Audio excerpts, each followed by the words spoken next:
नमस्कार, अरुणाचल समाचार में आपका स्वागत है। मैं हूं यारमता सिंह आंगू। आइए बुलेटिन में सबसे पहले देखते हैं मुख्य समाचार। उच्चतम न्यायालय ने तीनों नए कृषि कानूनों के अमल पर लगाई रोक। अदालत ने किसान संगठनों और सरकार के बीच बने गतिरोध को हल करने तथा बातचीत का रास्ता निकालने के लिए विशेषज्ञों की एक समिति का भी किया गठन।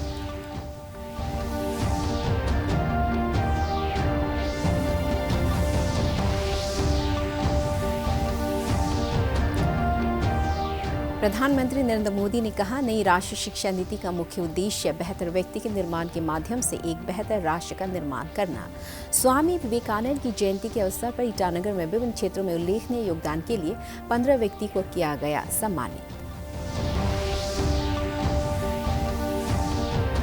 मुख्यमंत्री पेमा खांडू ने कहा, राज्य के ऑर्गेनिक कृषि उत्पादों को बड़े बाजारों तक पहुंचाने के लिए सरकार उठा रही है कई कदम।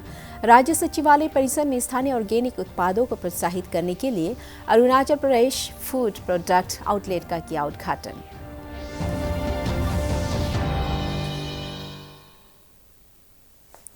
उच्चतम न्यायालय ने तीनों नए कृषि कानूनों के अमल पर रोक लगा दी है। अदालत ने किसान संगठनों और सरकार के बीच बने गतिरोध को हल करने तथा बातचीत का रास्ता निकालने के लिए विशेषज्ञों की एक समिति का भी गठन किया है, जिसमें भारतीय किसान यूनियन के जितेंद्र सिंह मान, डॉक्टर प्रमोद कुमार जोशी, कृषि विशेषज्ञ अशोक गुलाटी और अनिल सेठकारी शामिल है। मुख्य न्यायाधीश S.A. बोबड़े की अध्यक्षता वाली पीठ ने कहा कि जो लोग इस गतिरोध को दूर करने के लिए वास्तव में इच्छुक हैं, वे समिति के समक्ष अवश्य उपस्थित होंगे। उच्चतम न्यायालय की यह पीठ संसद द्वारा पारित 3 नए कृषि कानूनों की संवैधानिक वैधता को चुनौती देने वाली याचिकाओं की सुनवाई कर रही थी। पीठ ने कहा कि हम इन कानूनों की वैधता के बारे में चिंतित हैं तथा प्रदर्शनों के कारण नागरिकों के जीवन और संपत्ति की सुरक्षा के लिए भी गंभीर है। मुख्य न्यायाधीश ने कहा कि गठित की गई समिति कोई आदेश पारित नहीं करेगी और न ही किसी को दंड देगी, बल्कि वो अपनी रिपोर्ट उच्चतम न्यायालय को प्रस्तुत करेगी। उन्होंने कहा कि इस मामले में समिति न्यायिक प्रक्रिया का एक हिस्सा है। प्रधानमंत्री नरेंद्र मोदी ने कहा है कि नई राष्ट्रीय शिक्षा नीति का मुख्य उद्देश्य बेहतर व्यक्ति के निर्माण के माध्यम से बेहतर राष्ट्र का निर्माण करना है। उन्होंने कहा कि नई नीति में युवाओं की समझ और उनके निर्णयों तथा सोच का विकास करने को प्राथमिकता दी गई है। दूसरे राष्ट्रीय युवा संसद महोत्सव के समापन समारोह को वीडियो कॉन्फ्रेंसिंग के जरिए संबोधित करते हुए श्री मोदी ने कहा कि नई शिक्षा नीति राष्ट्र निर्माण की दिशा में एक महत्वपूर्ण कदम है। स्वामी विवेकानंद का जिक्र करते हुए श्री मोदी ने कहा कि स्वामी जी ने हमेशा नौजवानों की शारीरिक और मानसिक दोनों ही क्षमताओं के विकास पर जोर दिया। उन्होंने कहा कि स्वामी विवेकानंद के उपदेशों से प्रेरित होकर सरकार भारतीय नौजवानों की मानसिक और शारीरिक क्षमताओं के विकास पर विशेष रूप से ध्यान दे रही है। प्रधानमंत्री ने कहा कि आज स्थिति में बदलाव आया है और ईमानदारी और अच्छे कार्य आज की राजनीति के लिए पहली अनिवार्य शर्त बन गए हैं। इस अवसर पर लोकसभा अध्यक्ष ओम बिरला, केंद्रीय शिक्षा मंत्री रमेश पोखरियाल निशंक तथा युवा कार्य और खेल मंत्री किरण रिजिजू ने भी युवा महोत्सव को संबोधित किया। आज जो देश में नई नेशनल एजुकेशन पॉलिसी लागू की गई है, उसका भी बहुत बड़ा फोकस बेहतर इंडिविजुअल्स के निर्माण पर है। व्यक्ति निर्माण से राष्ट्र निर्माण। ये पॉलिसी युवाओं की इच्छा, युवाओं के कौशल, युवाओं की समझ, युवाओं के फैसले को सर्वोच्च प्राथमिकता देती है। अब चाहे जो सब्जेक्ट चुनिए, चाहे जो कॉम्बिनेशन चुनिए, चाहे जो स्ट्रीम चुनिए, एक कोर्स को ब्रेक देकर आप दूसरा कोर्स शुरू करना चाहें तो आप वो भी कर सकते हैं।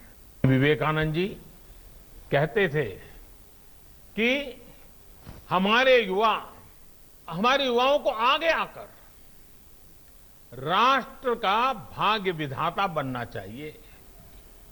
इसलिए ये आपकी जिम्मेदारी है कि भारत के भविष्य का नेतृत्व करें और आपकी ये जिम्मेदारी देश की राजनीति को लेकर के भी है, क्योंकि राजनीति, पॉलिटिक्स देश में सार्थक बदलाव लाने का एक सशक्त माध्यम है। पहली बार राष्ट्रीय युवा महोत्सव के 24वें संस्करण का आयोजन टेक्नोलॉजी के प्रयोग करते हुए हाइब्रिड मोड में किया गया है तथा इसमें रिकॉर्ड भागीदारी हुई है। मुझे ये बताते हुए हार्दिक प्रसन्नता है कि इस महोत्सव में ऑनलाइन ऑफलाइन दोनों मिलाकर के 7 लाख युवाओं ने 24 विभिन्न प्रतियोगिताओं में भाग लिया। राजधानी ईटानगर में आयोजित राष्ट्रीय युवा दिवस कार्यक्रम में विभिन्न क्षेत्रों में उल्लेखनीय योगदान के लिए 15 व्यक्तियों को सम्मानित किया गया। इस अवसर पर मुख्यमंत्री पेमा खांडू, राज्य के खेल और युवा मामला मंत्री मामा नातुंग सहित कई गणमान्य व्यक्ति मौजूद थे। अपने संबोधन में मुख्यमंत्री पेमा खांडू ने कहा कि राज्य सरकार युवाओं के लिए गुणवत्तापूर्ण शिक्षा, कौशल विकास और उनके लिए रोजगार के अवसर पैदा करने की दिशा में अनेक कदम उठा रही है। उन्होंने कहा कि पिछले कुछ वर्षों में खेल क्षेत्र में भी युवाओं को प्रोत्साहित करने के लिए बुनियादी सुविधा विकास और प्रशिक्षण पर जोर दिया गया है। इस अवसर पर राज्य के युवा मामला मंत्री मामा नातुंग ने युवाओं से अपनी ऊर्जा सकारात्मक कार्यों में लगाने की अपील करते हुए उनसे देश का विकास में महत्वपूर्ण योगदान करने का आह्वान किया।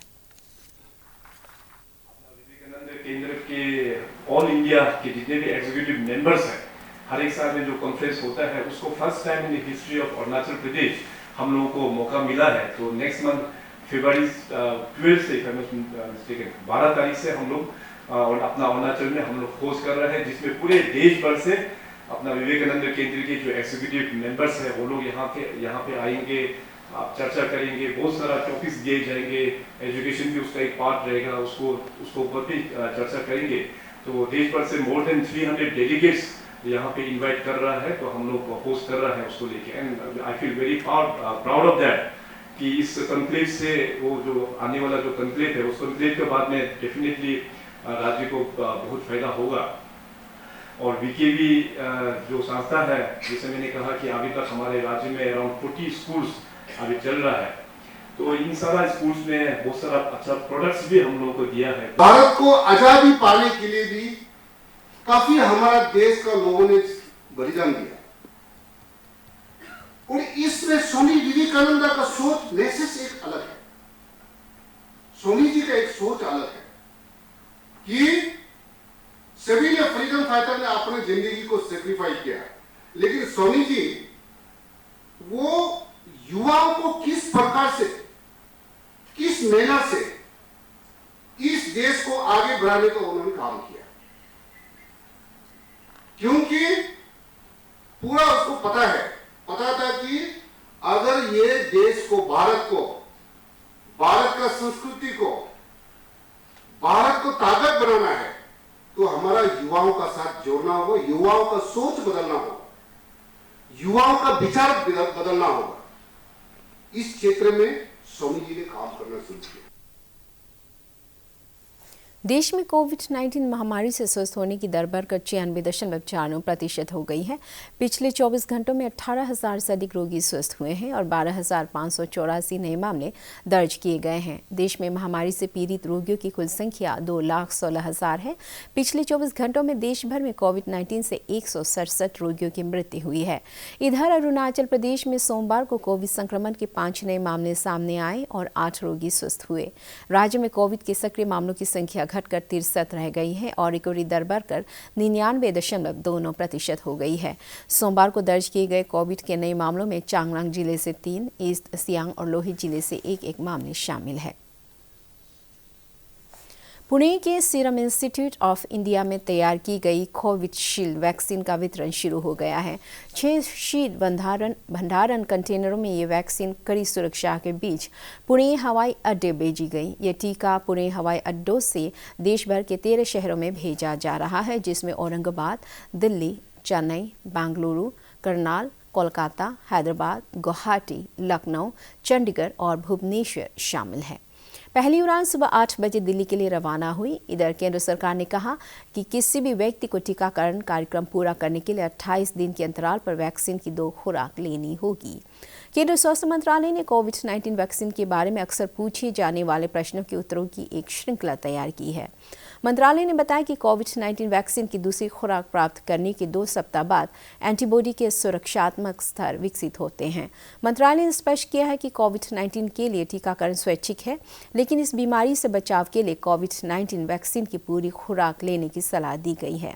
यह वैक्सीन परिवारजनों, दोस्तों, रिश्तेदारों, सहकर्मियों और अन्य करीबी संपर्कों में इस बीमारी के फैलने से भी रोकेगी। मुख्यमंत्री पेमा खांडू ने आज राज्य सचिवालय परिसर में स्थानीय ऑर्गेनिक उत्पादों को बढ़ावा देने और लोगों को ऐसे उत्पाद खरीदने के लिए प्रोत्साहित करने के लिए Arunachal fresh food product outlet का उद्घाटन किया। आउटलेट में राज्य में फार्म प्रोड्यूसर ऑर्गेनाइजेशन द्वारा अलग अलग स्थानों पर ऑर्गेनिक तरीके से उगाए गए उत्पादों जैसे फल, सब्जियां, ड्राई फ्रूट, चाय की पत्ती और अन्य प्रसंस्कृत खाद्य सामग्री उपलब्ध कराई गई है। वोकल फॉर लोकल के महत्व को रेखांकित करते हुए मुख्यमंत्री पेमा खांडू ने कहा कि राज्य में ऑर्गेनिक उत्पादों की बहुत संभावनाएं हैं, लेकिन इन्हें बाजार में उपलब्ध कराने और उत्पादों को लोकप्रिय बनाने के लिए कुछ और कदम उठाए जाने की आवश्यकता है। उन्होंने कहा कि सरकार ऑर्गेनिक खेती को बढ़ावा देने के लिए अनेक कदम उठा रही है और यहाँ के उत्पादों की प्रभावी मार्केटिंग व्यवस्था बनाने के लिए प्रयास कर रही है। समारोह को संबोधित करते हुए राज्य के कृषि मंत्री तागे ताकी ने कहा कि दूर दराज के किसानों को एक प्लेटफॉर्म से जोड़ने और उनके उत्पादों को बाजार में उपलब्ध कराने के लिए अब कई कदम उठाए जा रहे हैं।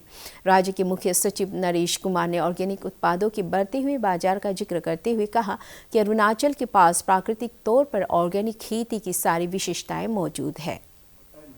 इस दौरान एक सवाल के जवाब में मुख्यमंत्री पेमा खांडू ने बताया कि राज्य विधानसभा का अगला सत्र 25 फरवरी से आयोजित किया जा रहा है। We have a target to start with 20,000 hectares, of which 5,000 hectares को organic certification 100% मिल चुका है। तो बच के अराउंड 15,000 का इसका भी वेरियस स्टेजेस में है। होपफुली उसका भी हम लोग जल्दी सर्टिफिकेशन मिल पाएंगे। And by default Arunachal is an organic state by default. Over the years farmers लोग ने कुछ फर्टिलाइजर्स वगैरह यूज़ करना शुरू कर दिया, लेकिन उसका भी परसेंटेज ज़्यादा नहीं है। तो डिपार्टमेंट से मेरा ये रिक्वेस्ट होगा कि आपका खास करके जो डिस्ट्रिक्ट में जो फंक्शनरीज है, राइट फ्रॉम डीए और district agriculture officer, horticulture officer और फील्ड ऑफिसर का माध्यम से अपना फार्मर्स को ऑर्गेनिक के बारे में जानकारी अच्छा से देना बहुत ज़रूरी है।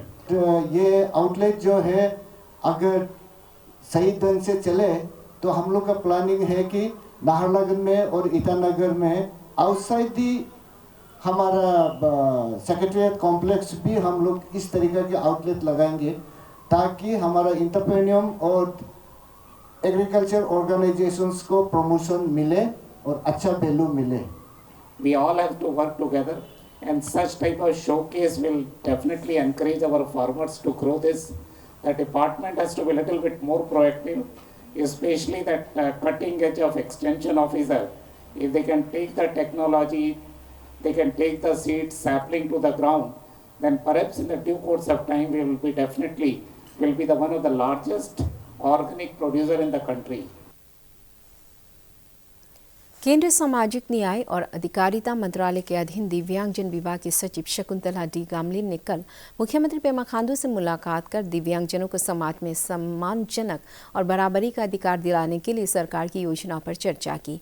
मुख्यमंत्री पेमा खांडू ने राज्य में दिव्यांगजनों के लिए नेशनल एंसिलरी यूनिट और कंपोजिट रीजनल सेंटर की स्थापना के लिए सरकार की तरफ से पूर्ण सहयोग का आश्वासन दिया। CRC केंद्रीय सामाजिक न्याय और अधिकारिता मंत्रालय का दिव्यांगजनों के लिए आवश्यक बुनियादी सुविधाएं विकसित करने का एक महत्वपूर्ण केंद्र है। अरुणाचल प्रदेश राज्य विधानसभा के अध्यक्ष पासांग दोरजी सोना ने कल सोमवार को गुवाहाटी में पामोही के पास स्थित अक्षर फाउंडेशन द्वारा संचालित विद्यालय का जायजा लिया। यह नॉन प्रॉफिट ऑर्गेनाइजेशन और विद्यालय लोगों से प्लास्टिक कचरा स्वीकार करता है और छात्रों को शिक्षा के साथ कौशल विकास प्रशिक्षण भी प्रदान करता है। इस अक्षर मॉडल शिक्षण संस्थान में विद्यार्थियों की उम्र के अनुसार उनके कौशल विकास के लिए पाठ्यक्रम निर्धारित है और संयुक्त राष्ट्र संघ ने इस संस्थान की सराहना की है। विधानसभा अध्यक्ष PD सोना ने संस्थान के सदस्यों के साथ गरीबी उन्मूलन और कमजोर वर्ग के छात्रों को गुणवत्तापूर्ण शिक्षा उपलब्ध कराने पर चर्चा की। ईस्ट सियांग जिले के पासीघाट में राष्ट्रीय राजमार्ग संख्या 415 पर बीती रात एक सड़क दुर्घटना में वाहन में सवार एक युवक की मौत हो गई और 2 अन्य व्यक्ति गंभीर रूप से घायल हो गए। जिला प्रशासन के अनुसार उन्हें चिकित्सा के लिए नजदीकी अस्पताल में भर्ती कराया गया है। मृतक युवक की पहचान धेमाजी जिले के जोनाई के बिट्टू माझी के रूप में की गई है। इस वर्ष के गणतंत्र दिवस के अवसर पर देशभक्ति का माहौल बनाने के लिए केंद्रीय सूचना और प्रसारण मंत्रालय, राष्ट्रीय फिल्म विकास निगम NFDC के सहयोग से माईगॉव ओपन फोरम पर लघु फिल्मों की ऑनलाइन प्रतियोगिता का आयोजन और प्रसारण कर रहा है। इसका विषय है कर सकते हैं, करके दिखाएंगे की भावना के साथ न्यू इंडिया का अभ्युदय। प्रतियोगिता में भाग लेने वाले अपनी लघु फिल्में YouTube या वेन्यू जैसे ऑनलाइन स्ट्रीमिंग साइट्स पर अपलोड कर उसका लिंक कमेंट बॉक्स में लिखकर दे सकते हैं। गूगल ड्राइव या वेब ट्रांसफर लिंक से भेजी गई प्रविष्टियों को स्वीकार नहीं किया जाएगा।